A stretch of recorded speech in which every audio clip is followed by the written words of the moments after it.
Welcome to another episode of Sexy Marriage Radio, where I kind of came up with this idea, Pam, that, you and I have talked about the various ways we start the show, or because sometimes we've had a little bit of season where there was actual script of here's real description. It was about a minute long of here's what we're really about, which I think the way I think of it is what we're really about is we want marriage to be vibrant and alive in all aspects of marriage for every married person out there. That would be amazing. And particularly, we want to be able to deal with and address the nuances as they play out and all the uniqueness of the people involved in marriage. That kind of captures it to me, because the coaching call that we were just having last night with the Sexy Marriage Radio Academy, which on a monthly level, we meet on a Monday night and do a live Q&A call with members of the Academy. If there's ever a group of people that can really wrestle and wander through the nuances of the aspects of marriage, that's it. We have found them. Yeah, it's fun to talk through all the things that pop up and some of the things that are like, oh, well, I never thought of it that way. At least me. Okay, fair. But it's recognizing, I think, because marriage it's one of those, it's an easy thing, but then again, it's a complicated thing, right? Because there's a lot of nuance. There's a lot of subtleties involved. And if you think about the world in which we live and all of the advice therein that's out there, some of it's incredibly simple, but the simple doesn't necessarily mean it's wrong. Or, yeah. Right? I mean, because there's just all kinds of caveats that have to be added to the equation when it comes to marriage. I mean, relationship in general is full of idiosyncrasies, complications, all those things. And marriage is just magnified beyond any other relationship. Because people are full of idiosyncrasies and nuances. And then when you complicate it by adding another one to the equation. So let's dive into some of those nuances then. Absolutely. Well, if you want to jump into the nuanced conversation, we want you to join us at 214-702-9565 is our voicemail line. It's also feedback at sexymarriageradio.com is our email inbox, because the nation is what helps us navigate where we go with our shows. And as we're heading into 2025, what we're wanting to have happen is we want your voices on the show. We want people joining us. We're trying to steer more towards the call-in segment and trying to help in real time with what the nuances are in each situation. And so we want people to come join us and be a part of all that is coming with Sexy Marriage Radio in 2025. Yeah, email in, call in, all those things. And we also want to give a quick shout out, because it's not too late, to last minute Christmas shopping. But Every Love Intimates is the date night subscription box with a partnership we have with the Duttons, that they have a fabulous ministry and mission going on. And if you go to their website, which it'll link you, if you go to smr.fm/everylove, and then you use our code SMR at checkout, you get 20% off forever on the subscription box. Forever. Okay. Good deal. So it's a great deal. They're doing us a solid. And so now you get a chance to amp up your marriage in a really good way with every other month, like resourcing yourself with date nights. Yeah. Because it's not just one. There's multiples that come along with it on how you can utilize this resource that they've created. And so go check them out. Well, coming up today on the regular version is we're going to dive into the world. This is something I keep seeing throughout all the emails that come in, and then also just throughout a lot of the clients that I have, is what do we do with the pressures that are inherent in married life, particularly when it comes to sex? Okay. Right? Because there's a higher desire, lower desire is one of the truisms we believe in when it comes to marriage and life. One of you wants something more than another, and for sure sex fits that category. But what do I do as the higher desire when it comes to this equation of, but I really don't want to pressure them? Because that's a phrase I hear a lot. Okay. And so quick tease, we're going to talk about life is inherent pressure, and marriage magnifies it.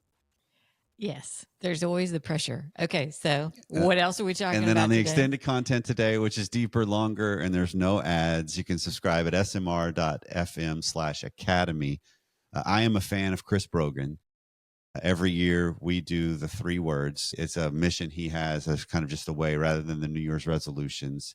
It's 3 words to help set your focus. And I've been doing this for probably about, 8, 9 years that I started with 1 word the first time, and it was just the word present. And then since, it's become a ritual of mine that I follow this, and it's a tremendous value. So we're going to talk just a little bit about that. But he also wrote out a list as we're kind of winding down a year, looking ahead to the next, of just some really good thoughts and truisms, if you will, that just, and we're going to walk through some of the ones that stood out to me. It's Not a list all, of 100 not things, all 100, but we're not going just through 100. cherry We're going to talk picking. about some of the really good ones, though, that are just good reminders of life.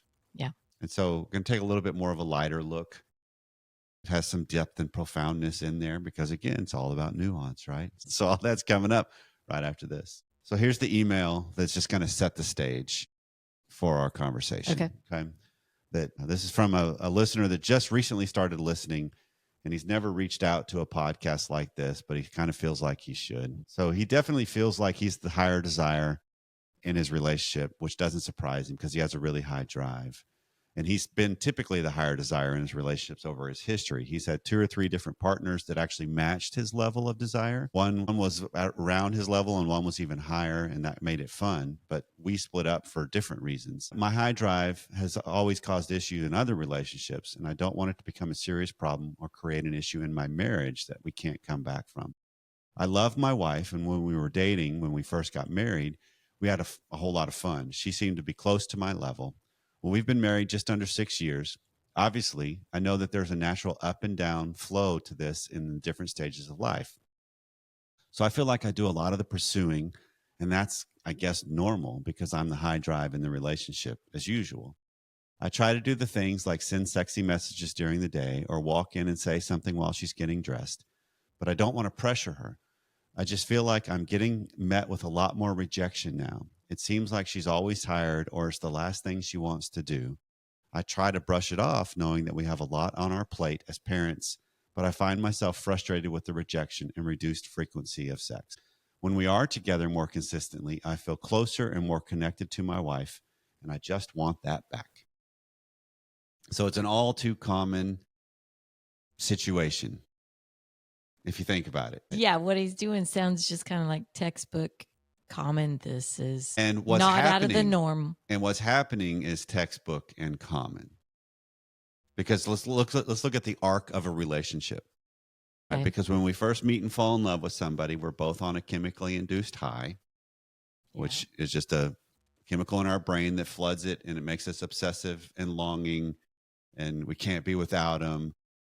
And that's just a natural thing that happens. And then that will wane in time naturally. It will go away, and you can't really replicate it in the same relationship.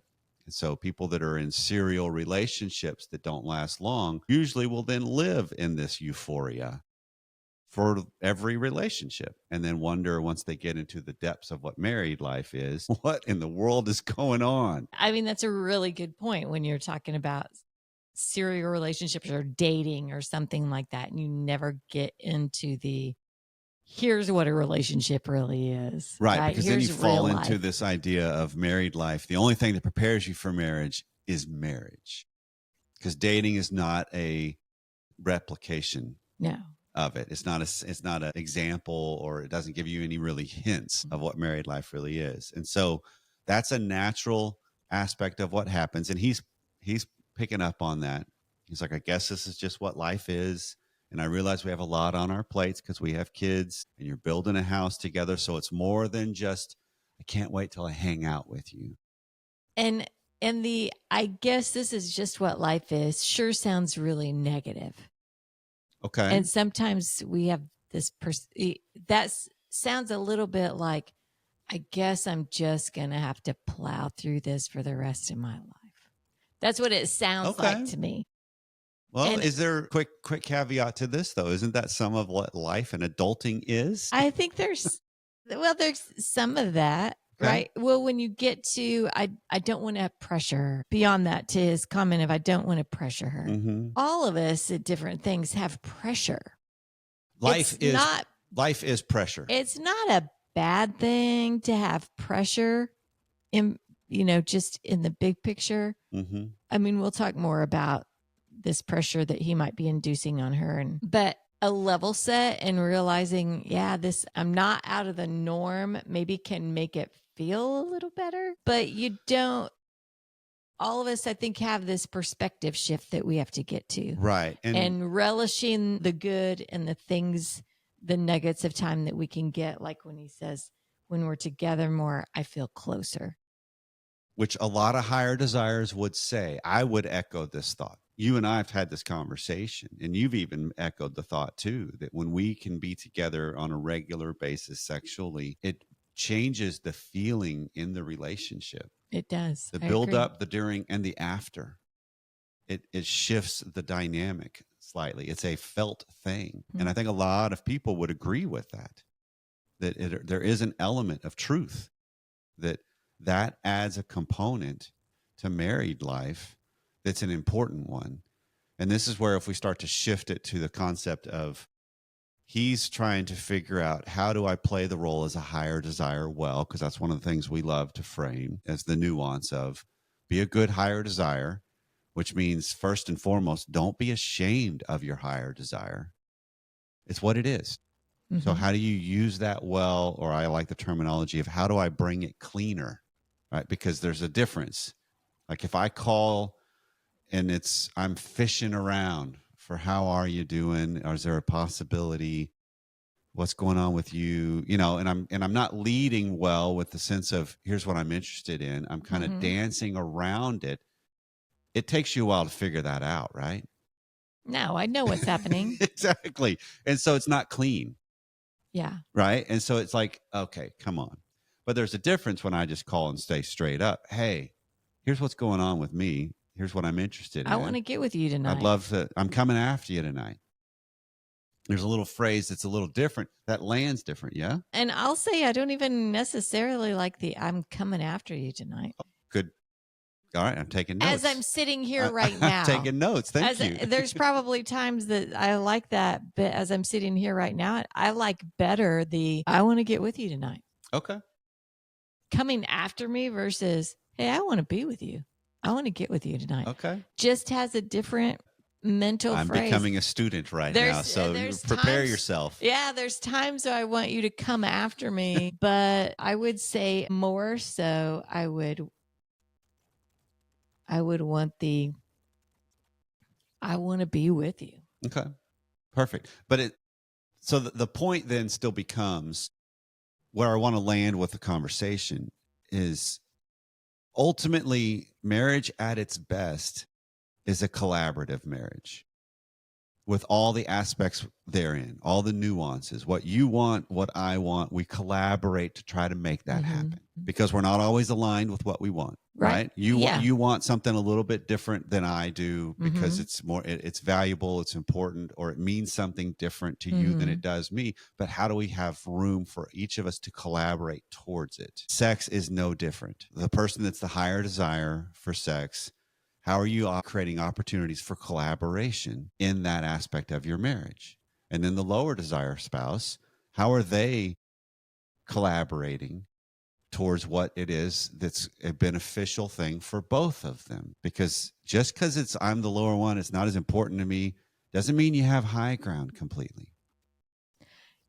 When you say I'm the lower desire, it's not as important to me, does importance come along with higher importance, lower importance, or is it just desire? Well, I think that's the nuances within it, because if you think about it, this is some of the stuff I've come across this week with just different people I've talked to in groups or in sessions or emails and interactions that we've had, of the subtleties of a conversation where a lower desire spouse, in this case, a lower desire wife, could make a comment about, you know what, if sex was not a part of the equation at all, or you didn't bring it up at all, I'd be just fine with that. Some of that's just a factual statement. Some of that's also a move. And there's the nuance. A move for what? Why would that be? Are you saying it's a move to just try and test him? It's a move to try to get that lowered in frequency, lowered in importance. Please don't bother me with this. Whether it's most of the time, I don't know if this is necessarily completely intentional, but it is built in the sophistication of married language. A move is there is a message associated with that statement. It's not just completely factual. There's a motivation within it too. And what happens is a lot of times I can make this move and I'm hoping you will adjust to it rather than realizing what am I saying in this and what am I holding myself to, because I don't have the courage to actually say I'm out as this part of our relationship, which also might mean our relationship is out. But I don't want to go that far. So there's the nuances that are at play. And I'm going exaggerative just to make a point, but it's built in there.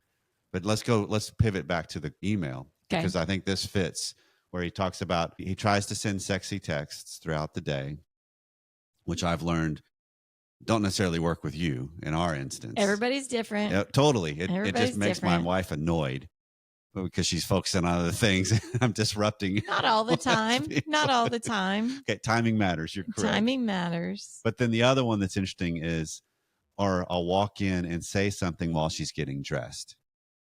And this is I think this is a superpower. Sometimes it's not used for good, that higher desires can have. I know when to kind of wander into the room or the bathroom when you're coming out of the shower, or you're at various stages of undress. And it's not always just I needed something in here motivation. It's also, you're in here, probably exposed motivation, and I want to be around that. Yeah, I guess I'm not agreeing with the superpower, making it sound like it's like it's a good thing, or like it's just extraordinary. I heard the shower. My goodness, I've got this superpower of deducing that you might be naked. Yeah, so that when he says he doesn't want to pressure her, those things are pressure, right? And that's the concept to point out. It's present. It's clear. It's evident that it's pressured. Yeah. But how do you make that even cleaner? How do you refine that pressure? Because it's not that you shouldn't do it, but how do you refine it so it's cleaner? Well, how does he refine it so it's cleaner? Let's go through because this has been our journey, not TMI on the show at all, I don't think, but this has been our journey in the sense that used to, in the way I would bring up the subject of sex or pursue the aspect of you in this way, I would say I was very clumsy early in how I would do it, or I was very objectifying early in how I would do it. Well, and that's part of what tainted it early. Yeah. Right. But since then, the aspect of the move and the dynamic has just been refined. It hasn't gone away, because I still love walking in when you are in various stages of undress. And then we'll make a comment or come over to you, or sometimes just go on about whatever I was doing as well. But what's changed for you in that aspect of this dynamic? Do you anything jump out to you on looking at the arc of our journey in this? Well, the arc of the journey is we're two different people. I'm different now, and I read it different. I believe it's not an objectification. It is hey, I want a connection. That's come through the years of me figuring out me. And that's a big component of it. Why, what was going on in my mind when advances were made before, and me realizing how I can enjoy our sexuality, right? And I enjoyed sex before, not like now though, right? It wasn't nearly what it is now. When I say that, early on, I got a lot of, I don't know, I'm kind of blabbering here. I'm trying to think through. You got to warn me for these questions that are deep about my own mind. I'm like, wow. Now I'm getting all my thoughts combined here, but it's just a maturity that I've had. Yes. I guess I'll put it that way. You have changed in your approach some as well, but for me, it's a maturity that I've had, and 6 years in, like these guys are, I just, especially they've got little ones. I got to get things done. Right. There's a lot of things going on. And so it's intensified all of the layers involved in this. Yeah. To me, if I think about it, what's changed on my part in this equation is recognizing and coming to grips with, kind of like last week's episode, of just talking about some of the desires that are within us as human beings that in and of themselves are just neutral if you put a value to it. What I do with it is what matters. But the fact that the desire exists doesn't mean there's something wrong. Okay. Like the fact that I revel in your body and who you are, there's nothing wrong with that. That's actually a good thing. But how do I use it as a superpower rather than something that's destructive? Yes. Right? Yes. So there's that component, but then there's also the component of that pressure already exists. You already know I am interested in you. You already know I like looking at you. But how do I uncouple it has to be tied to something immediate, that it's a long game here? How do you, as the higher desire, is that what you're referring to? Right. That's what I'm talking about. That because I need to teach you also that I'm into you, but it's a long game I'm playing here. It's not you're naked. Let's have sex right here, right now, every single time I see you naked. Or every single time I see a body part of yours does not mean I need to come over and touch or hug or grope or kiss. It's just, there's a whole nuance in this of, I think using this kind of pressure cleaner means I play a long game with it, that it's present, it's evident, but I handle it well. I don't force it. I don't try to make it awkward. And if you're like, please get out, please stop, please whatever, whatever it is, because of wherever you are in that particular moment, because as Seinfeld talks about, there's good naked and there's bad naked. And so there's some things where it's like, I don't like me like this. So honoring you in that is, okay, I hear you. I still think you're as sexy as can be, but I hear you. And then I move on and don't force the issue beyond that pushback.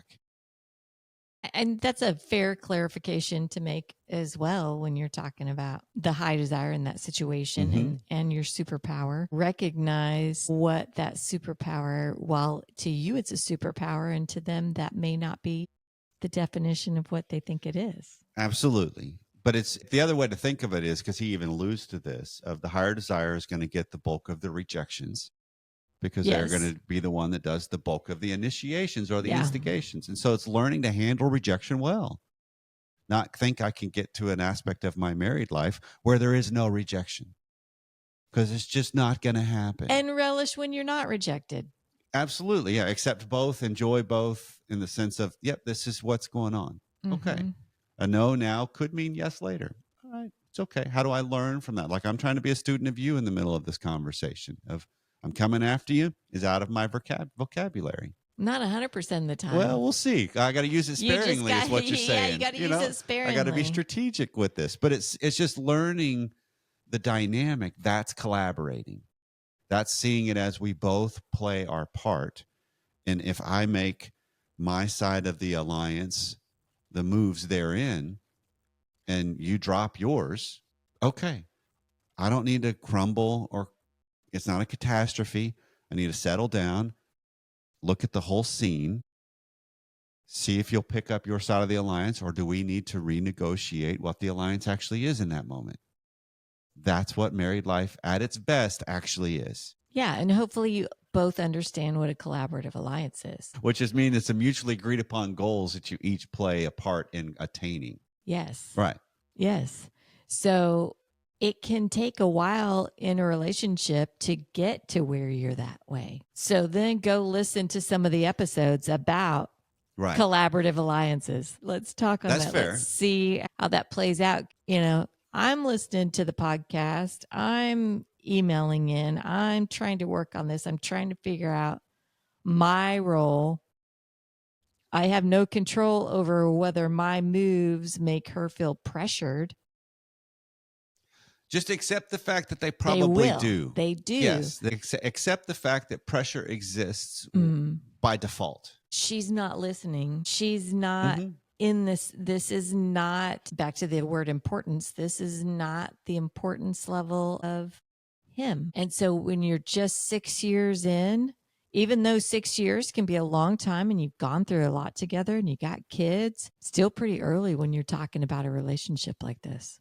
Yeah, and you're still figuring yourself out within the context of this marriage. Yeah. And so it's looking at it through the lens of, okay, this is a stage we're in. This is an aspect that has circumstances that are surrounding it that will shift and evolve. But the common denominator through it all is, where is my character in it? Where is my consistency in it? Where is my growth and development in it? Because if you want, let's end it here. If you want to really utilize the pressure that is inherently present in relationships to the best that it can be used or utilized, operate from really consistent character. Because then they have an informed choice that they can make, because they know, this is who I am. This is what matters to me. This is what's important to me, and live according to that. And realizing all of the feedback you get, you're either a student of and being influenced by, or you're ignoring. Well, yeah, so, you got to listen to the feedback. Absolutely. Because that's being a good student of your system. And maybe I need to become but typically we don't go too far from what our real desires learn are. From what's happening. We can refine them rather than, I got to give up on them. Because then I'm kind of harming myself, if you will, because it's the same thing that happens on both sides of the equation. That looking at it through the lens of, how am I a good student of myself and my marriage? Yes. And the more I can do that, the more I can start to really own me better in it, which then means I'm being cleaner with the dynamic, which then I'll give me new data points to then be cleaner with. That's the constant evolving of married life. Even 31 years in, we're learning from each other. And the hope is we learn every day. Exactly. It's a successful day if I've learned something new.